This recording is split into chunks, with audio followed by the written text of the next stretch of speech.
All right, let's spend a little time today talking about the tools you need to build your home YouTube studio.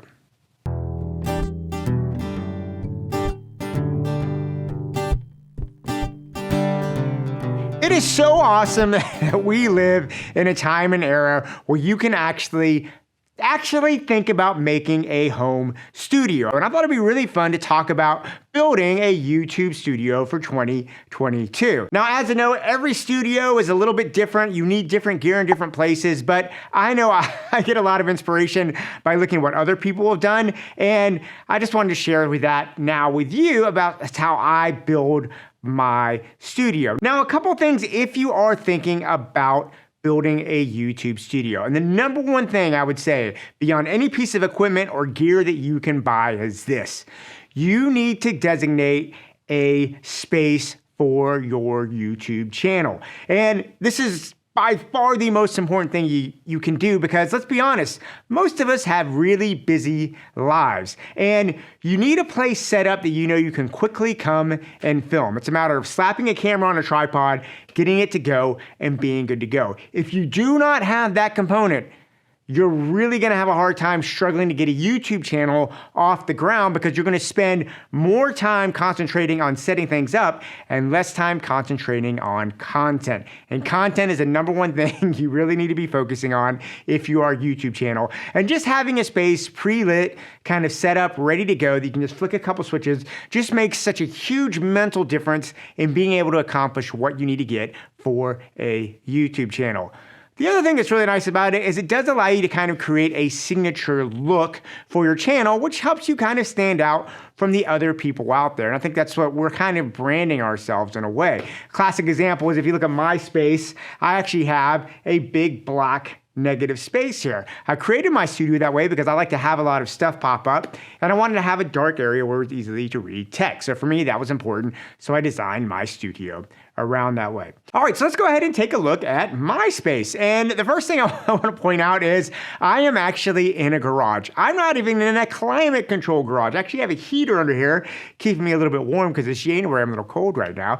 But this is just a corner of a garage. This is a space that I knew I could set aside and designate for my YouTube channel. And it has been great having that designated space. Now, the first thing that I did that I found really critically important to helping set up my studio was the Varipole systems. And I have two Varipoles and they are a godsend because one thing that when you're setting up a studio, if you have a bunch of stands just taking up a bunch of floor space, it gets cluttered, you bump into them, you knock stuff over, it just inevitably just gets really frustrating and gets in your way. You want a system of hanging up your gear that's out of your way. And I found the Varipole system to be awesome. I actually did a video on the Varipole. I'll put a link up here too if you want to see my review on the Varipole system. But what's great about them is I have a Varipole right here that goes from the ceiling to the floor.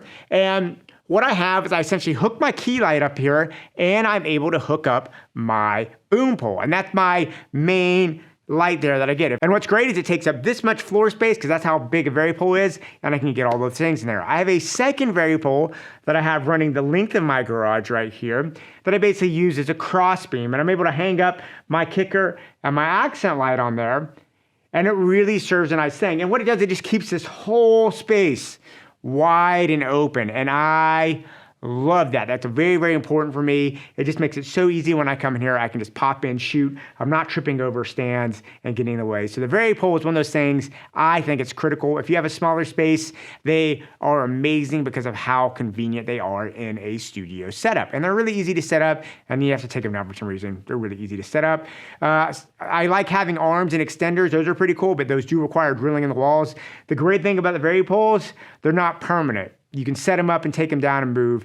It's really nice to have. So Varipoles, man, couldn't live without them. Oh, and as one other side note, if you're wondering how I hook everything up on my Varipoles, that is good old-fashioned super clamps. If you don't have any super clamps, you need to go out and get a couple of them. You will use them all the time on your set. They're so versatile. I've got a couple here for all of my peripherals, and that's how I attach everything to my Varipole. Now, when it comes to my key light, this is one of my favorite pieces of equipment. I actually have more than one, and that is the Falconize RX24 TDX. This is an incredible bi-color LED light mat, and it is so great. It puts off almost no heat. It is super small, very, very light. You can literally gaff tape this to the ceiling if you have to, and it's by color. I love being able to control my Kelvin temperature on a light, and this light really covers all those bases. The other thing that has, it comes with a softbox and a grid, and the grid is one of those things that I just consider absolutely essential for any key light that I have. And what the grid does, it allows me to still have the soft light coming off of it, but it angles it so it doesn't contaminate my back wall. And one thing I want to do, especially in a room like this or anytime I'm lighting, I want to light my subjects different than my background. And this allows me to control the light on me and not spill it and contaminate my back wall. The Falcon Eyes RX24 TDX, I love this light. It's one of my favorite lights I've ever had. Now, if you go back here to my kicker, I actually have an Aputure 120T. And that's not a 120D, that's the first generation 120T tungsten light. And as I said, my key light is a bicolor light.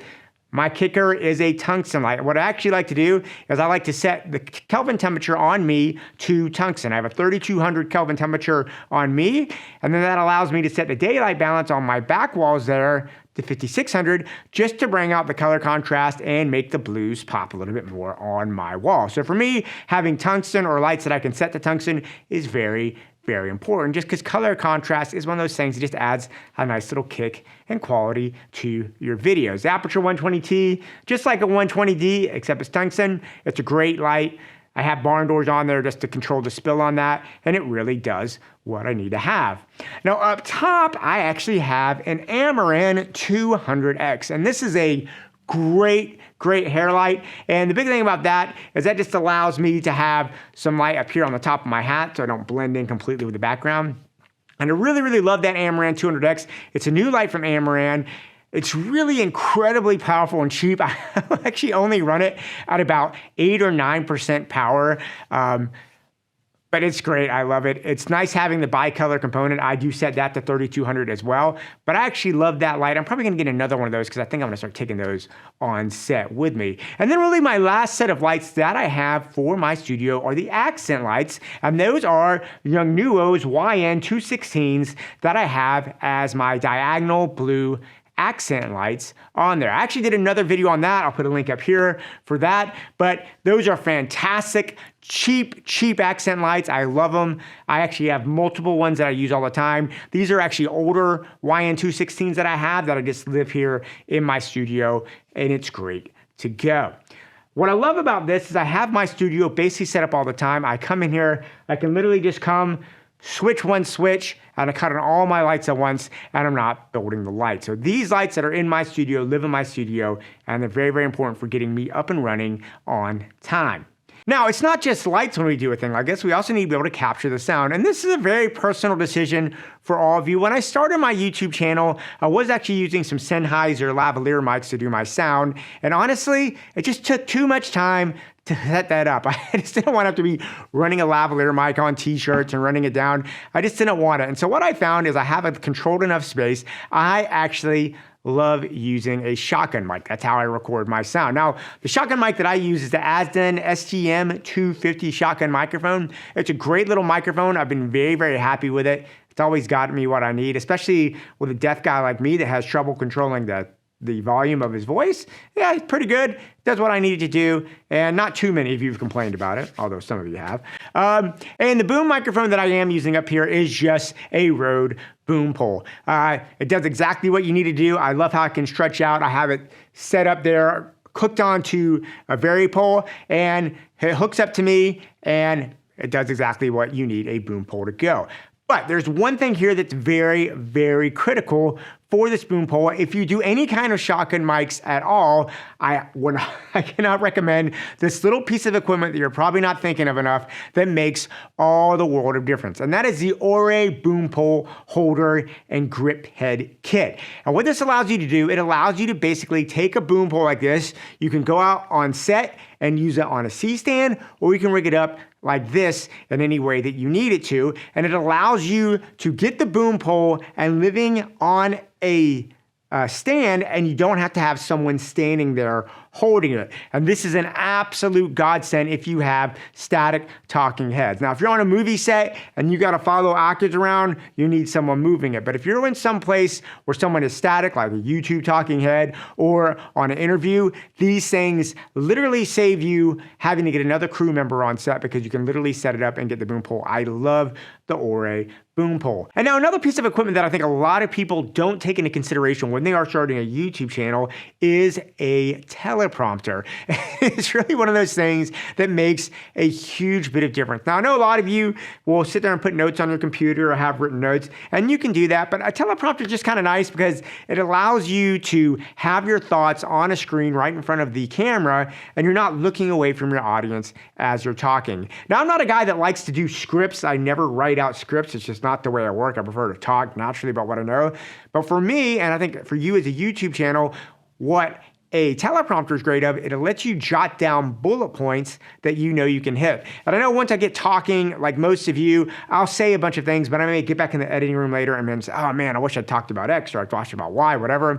And having a teleprompter and the notes on the teleprompter just lets me kind of look as I'm going through my video and make sure that I'm hitting all the salient points that are important to me to make sure that I get across the information that I need to go. So for me, what I use is the Glide Gear iPad smartphone teleprompter version 2. It's actually really affordable compared to most other teleprompters out there. And you get that in an iPad, and it really allows you to be able to read your stuff really well and just get you so much faster through the day. If we can speed these processes up, that's really, really important. And then also, I would also say if you're going to get a teleprompter, you probably need to make sure your iPad, there is an app called Teleprompter Premium. It is a great app, really easy, really intuitive. You can actually write your notes over in Google Drive, which is what I do, and then copy and paste them into your teleprompter and be good to go. And then really the last major thing that I'd say I have in here is I have the Varipoles, but I do have a couple of iCan wall plates that I used to put a couple of extra lights on. So for instance,